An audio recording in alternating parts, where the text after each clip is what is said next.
Very good evening everyone. स्वागत करते हैं एक बार फिर से हम आपके अपने यूट्यूब चैनल सीयूटी रैंकर्स में। आज के सेशन में आप लोगों को यहाँ पर एलसीएम और एचसीएफ के बारे में बताया जाएगा, जो कि आपका मैथ का क्लास नंबर 2 है। और यह मैथ क्लास किसके लिए है ये भी मैं आप लोग को मेंशन किया हुआ हूँ, फिर भी आप लोग पूछते रहते हैं, तो आपको मैं बता देता हूँ कि मैथ क्लास किसके लिए है। पार्ट ए के लिए भी है और पार्ट बी के लिए है। पार्ट ए किसके लिए है? जिन्होंने सीओ के भी 04 का कोड चूज किया होगा, 05 चूज किया होगा, 06 या फिर 07 चूज किया होगा। पार्ट बी उनके लिए जिन्होंने अब सीओ के 03 चूज किया होगा। ये दोनों ही पार्ट या पार्ट बी में आते हैं और कौन से कोर्स कोड में आते हैं ये भी मैंने आप लोग को बता दिया। अब यहाँ पे बात करिएगा कि जो आपका मैथ का सिलेबस है वो आपका 10th लेवल तक का है। ध्यान रखिएगा 10th लेवल तक का है। यहाँ पे बोला गया है up to 10th level. Up to का मतलब होता है कि क्लास 6 से लेकर के 10th तक, यानी कि 10th से आपका नीचे कोई भी क्लास का आपका पूछ सकता है। तो आज का जो टॉपिक मैंने उठाया हुआ है वह है आपका एलसीएम और आपका एचसीएफ। तो एलसीएम और एचसीएफ जो है वह आपका क्लास 7th में है। क्लास 7th में एनसीईआरटी में है और आपका क्लास 6 में आईसीएससी बोर्ड में है। ठीक है, तो ये दोनों ही क्लासेस जो है उसमें आपका एलसीएम और एचसीएफ दिया गया है, उनको मैंने उठाया है। और जो उसमें आपका दिए गए हैं क्वेश्चन, कैसे क्वेश्चन में सॉल्व किए गए उनको मैं आप लोग को समझाऊंगा, क्योंकि आपको जो आप लोग जो सेशन कर रहे हैं या मैथ का, उनमें बहुत सारे ऐसे स्टूडेंट होंगे जो मैथ बैकग्राउंड से नहीं है। तो मैं बिल्कुल ही जो आपका कॉन्सेप्ट है उनको पहले कॉन्सेप्ट बताऊंगा, फिर आपका एमसीक्यू कराऊंगा। तो मैं आज आप लोग को एमसीक्यू भी कराऊंगा और साथ में आपका जो कॉन्सेप्ट है एलसीएम और एचसीएफ का उसे भी आप लोग को समझाऊंगा। ठीक है, तो चलिए शुरू करते हैं बिना देरी के अपने इस सेशन को। आप लोग देख सकते हैं यहाँ पे एलसीएम और एचसीएफ का यहाँ पे हम लोग क्या करने वाले हैं, कॉन्सेप्ट समझने वाले हैं। तो देखिए एलसीएम का मतलब क्या होता है, लघुत्तम समापवर्तक, और एचसीएफ का मतलब होता है आपका महत्तम समापवर्तक, जिसे हम लोग हिंदी में अगर बात करते हैं, जो लोग सरकारी स्कूल से पढ़े होंगे वो लोग लसा और मसा के नाम से भी इसको जानते हैं। ठीक है, जो यूपी बोर्ड से आपका होंगे और सरकारी से पढ़े होंगे उनको ये सब चीजें पता होंगी छोटी छोटी। अब यहाँ पे मैं बात करता हूं कि एलसीएम और एचसीएफ जो है उसमें एलसीएम को निकालने की क्या विधि होती है, क्या मेथड होता है। तो देखिए एलसीएम को निकालने के लिए दो हम विधि का यूज करते हैं, दो मेथड का यूज करते हैं। पहला फैक्टराइजेशन का यूज करते हैं और दूसरा आपका डिवीजन का यूज करते हैं, यानी कि गुणनखंड विधि के द्वारा और भाग विधि के द्वारा। अब ये गुणनखंड विधि क्या होता है और आपका भाग विधि क्या होता है, ये हम इस क्वेश्चन के माध्यम से समझने वाले हैं। ठीक है, देखिए यहाँ पे पूछा गया आप लोगों से कि 60 और 40 का आपको एलसीएम बताना है। तो मैं एक तरफ क्या करता हूं आप लोग के लिए फैक्टराइजेशन निकाल देता हूं और दूसरी तरफ यहाँ पे मैं कर देता हूं आप लोग का और डिवीजन के तौर पर। ठीक है, क्या करता हूं, डिवीजन। अब यहाँ पर दोनों को तरीकों का आप लोग समझिएगा कि कैसे मैं इसे सॉल्व कर रहा हूं, ताकि आप लोग को कोई भी प्रॉब्लम जो है वह फेस ना करनी पड़े। ठीक है, तो चलिए शुरू करते हैं इसको सॉल्व करना। ठीक है, तो क्वेश्चन हम यहाँ पे दिया गया है कि 60 और आपका 40 दिया हुआ है। ठीक है, 60 और 40 दिया हुआ है, तो 60 और 40 को हम सबसे पहले यहाँ पे लिख देंगे 60 और आपका 40।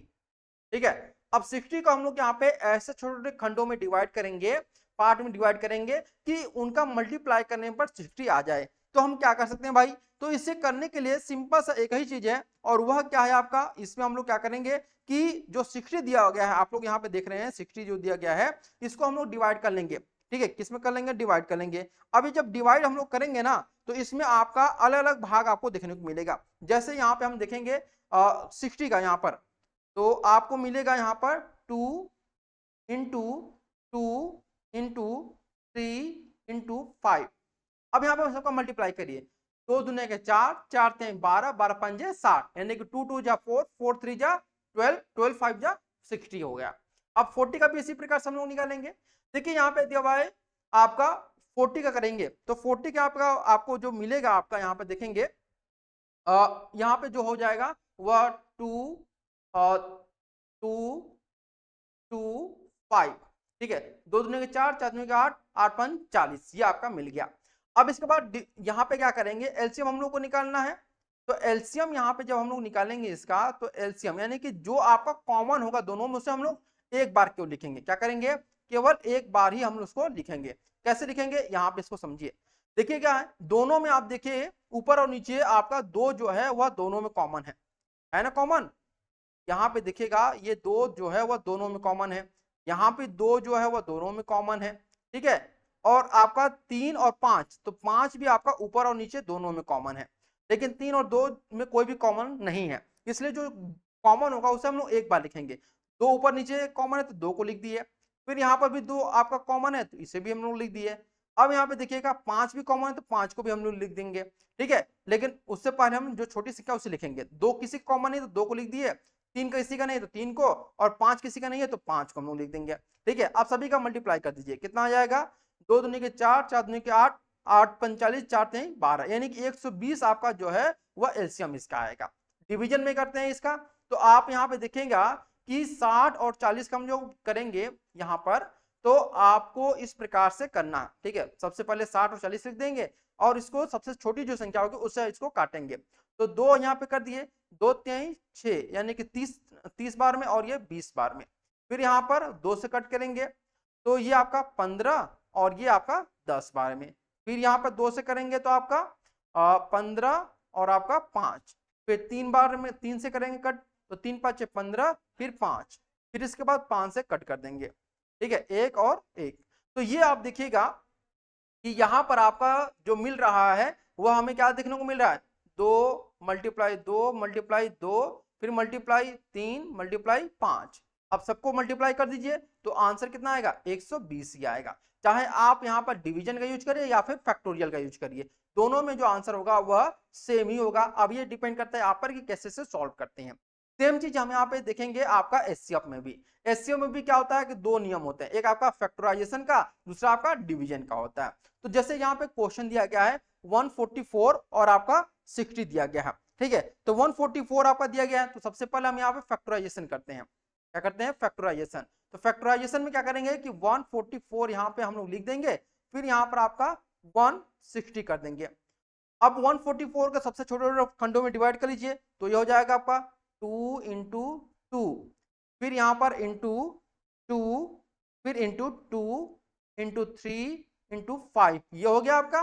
फिर यहाँ पर आपका 160 का करिएगा, तो 160 में आपका देखेंगे तो यहाँ पर 2 इंटू 2 इंटू 2 इंटू 2, फिर इंटू 2, यानी कि ये आपका 5 बार 2 जाएगा, फिर यहाँ पर 5 हो जाएगा, ठीक है।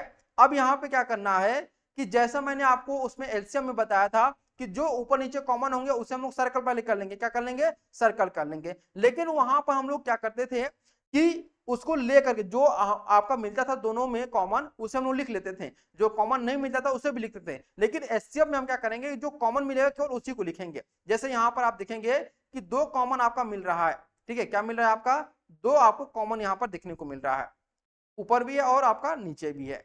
फिर यहाँ पर भी 2 आपका कॉमन मिल रहा है, फिर यहाँ भी आपका 2 कॉमन मिल रहा है, ठीक है, फिर यहाँ भी आपका 2 कॉमन मिल रहा है, और उसके बाद आपका 5 भी कॉमन मिल रहा है।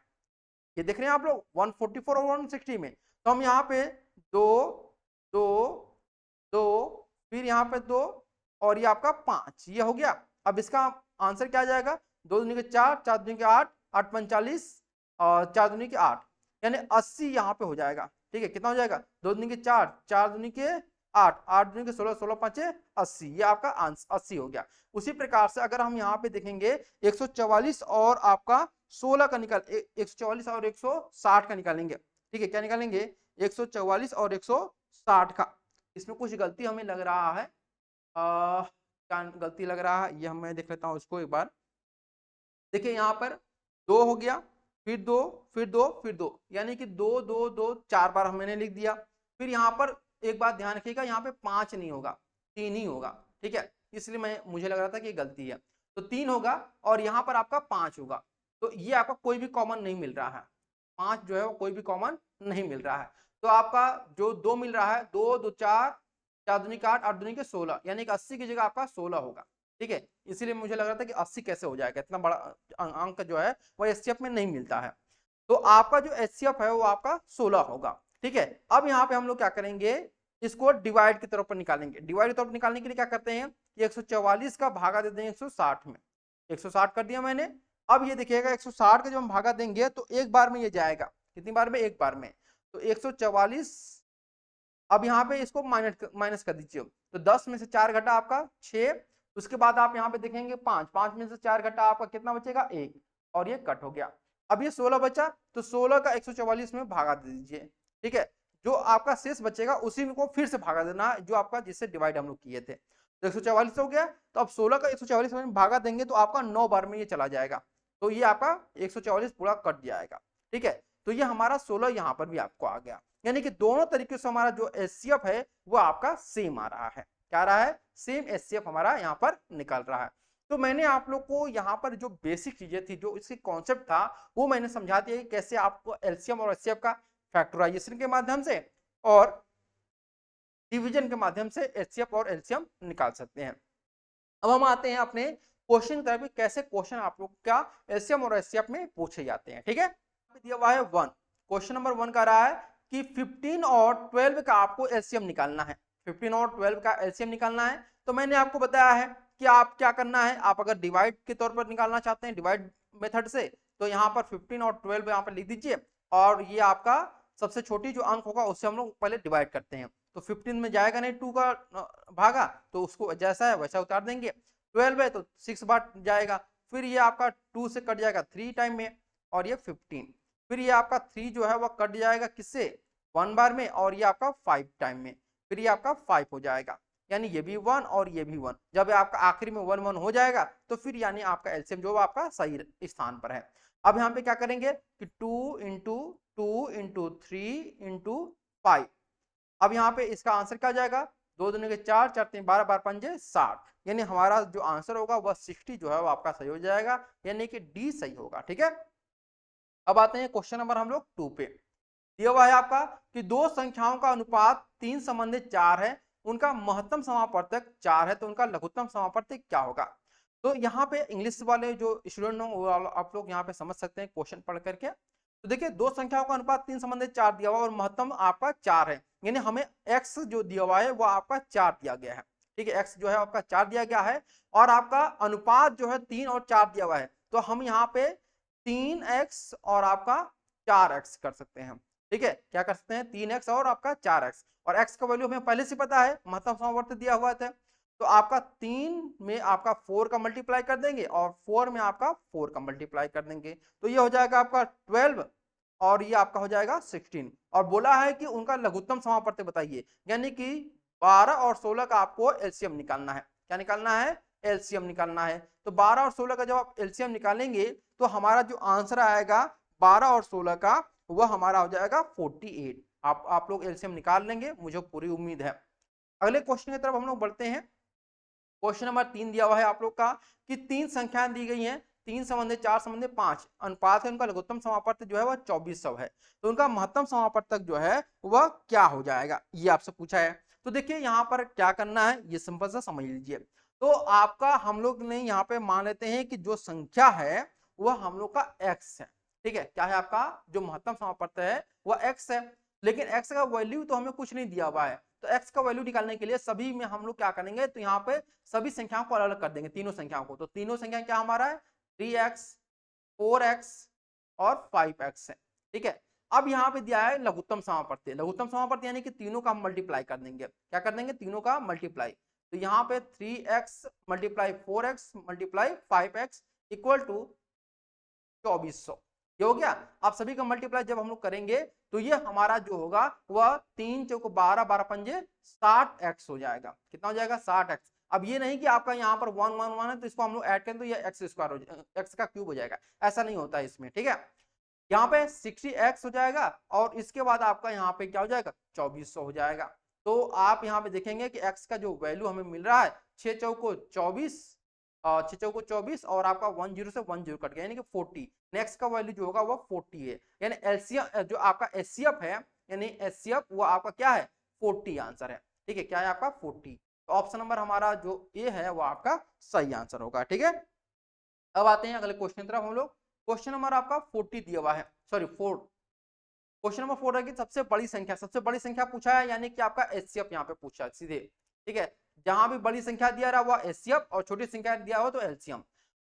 सबसे बड़ी संख्या जो कि आपका 1657 और 2037 को विभाजित करती है, तो वहां क्रमशः 6 और 5 जो है वो बच जाता है। तो उस कंडीशन में हम लोग यहाँ पर क्या करेंगे, ठीक है। क्या करेंगे तो सिंपल सी बात है, कुछ करना थोड़ा है इसमें।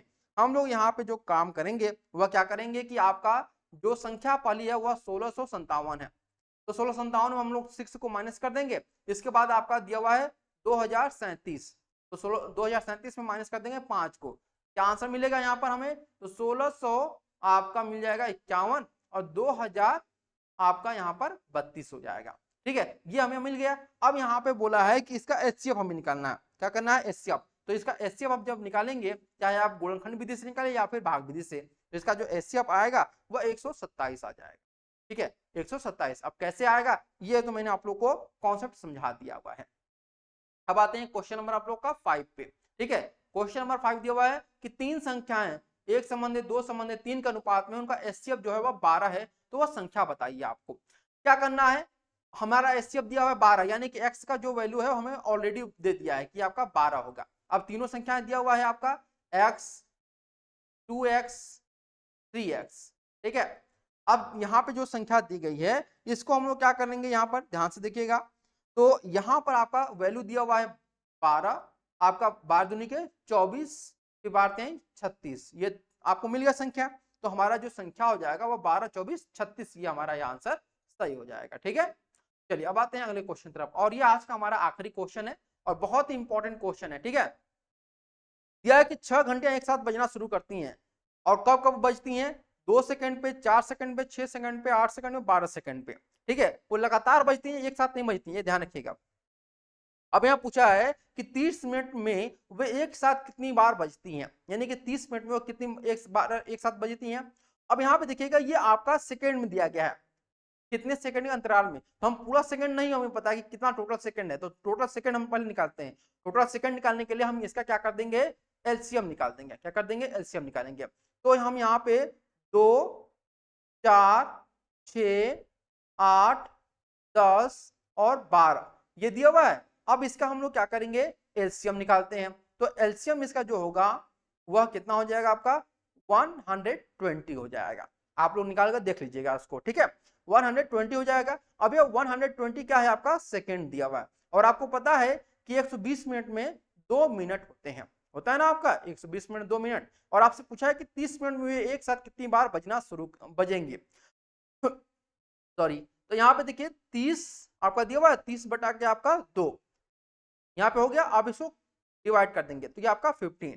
फिर बोला है कि 30 मिनट में एक साथ बजना, एक साथ कितनी बार बजेंगे, तो एक साथ जब बजेंगे तो इसमें हम लोग 1 को ऐड कर देंगे, यानी कि हमारा 16 बार, यानी कि 30 मिनट में वह 16 बार एक साथ बजना शुरू करेंगे। ठीक है, तो ये हमारा आज का सेशन था जो कि एलसीएम और एचसीएफ पे आधारित था। उम्मीद करते हैं ये सेशन आप लोग के लिए बहुत बेनिफिशियल रहा होगा। तो आज के लिए इतना ही, फिर आप लोग से मिलेंगे नेक्स्ट सेशन में, तब तक के लिए धन्यवाद। Thank you so much for watching this video.